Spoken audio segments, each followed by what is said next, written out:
महाराष्ट्र चुनाव से ठीक एक दिन पहले विरार के एक होटल में कैश कांड ने तहलका मचा दिया है। वोटिंग से ठीक पहले महाराष्ट्र की राजनीति पूरी तरह से इस कैश कांड के इर्द गिर्द आ पहुंची है। पैसे बांटने के आरोप में भाजपा उम्मीदवार पर मामला दर्ज हुआ है। इसके अलावा भाजपा महासचिव विनोद तावड़े पर आचार संहिता के उल्लंघन के आरोप में केस दर्ज हुआ है। बसई विरार के होटल में कैश बांटे जाने का आरोप लगाकर बहुजन विकास अघाड़ी के विधायक क्षितिज ठाकुर और उनके कार्यकर्ताओं ने जोरदार हंगामा किया।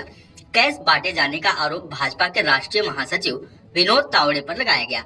विपक्ष का आरोप है कि 5 करोड़ रुपए बांटे जा रहे थे। इस मामले में पुलिस ने भी एक्शन लिया है। मीडिया रिपोर्ट्स की माने तो पुलिस विनोद तावड़े, हितेंद्र और क्षितिज ठाकुर को अपने साथ ले गई है। आपको बता दें कि भाजपा और विनोद तावड़े की सफाई है कि वो चुनावी प्रक्रिया से संबंधित जानकारी देने के लिए कार्यकर्ताओं के साथ होटल में मौजूद थे। तभी बहुजन विकास अघाड़ी के कार्यकर्ताओं ने होटल में हंगामा शुरू कर दिया। विनोद तावड़े ने इस मामले में चुनाव आयोग से निष्पक्ष जांच की अपील की है। इन सब के बीच हैरान करने वाली बात यह है कि आरोप लगाने के बाद बहुजन विकास अघाड़ी के अध्यक्ष हितेंद्र ठाकुर और उनके बेटे क्षितिज ठाकुर विनोद तावड़े के साथ प्रेस कॉन्फ्रेंस के लिए पहुंचे, लेकिन चुनाव आयोग ने इस प्रेस कॉन्फ्रेंस को रुकवा दिया। बाद में तीनों एक साथ वहां से निकल पड़े। क्षितिज ठाकुर ने प्रेस कॉन्फ्रेंस की और सवाल किया कि महिलाओं का पर्स क्यों नहीं चेक हुआ। 2 कमरों से कुल 19 लाख रुपए बरामद हुए। उन्होंने कहा कि पैसे बांटने का काम चल रहा था, हमने पुलिस को जानकारी दी थी।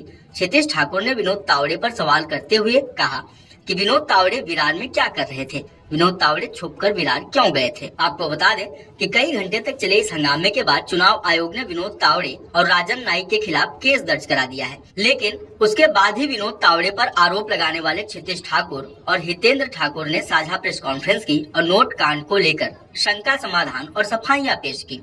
लेकिन इस खबर के सामने आते ही पूरे विपक्ष को बड़ा मुद्दा मिल गया। शिवसेना, यूबीटी से लेकर एनसीपी और कांग्रेस तक सबने भाजपा पर चुनावी भ्रष्टाचार को लेकर हमले किए। विपक्षी नेताओं ने कहा कि चुनाव आयोग उनके थैले चेक करता रहा और भाजपा महासचिव के पास 5 करोड़ रुपए मिल गए।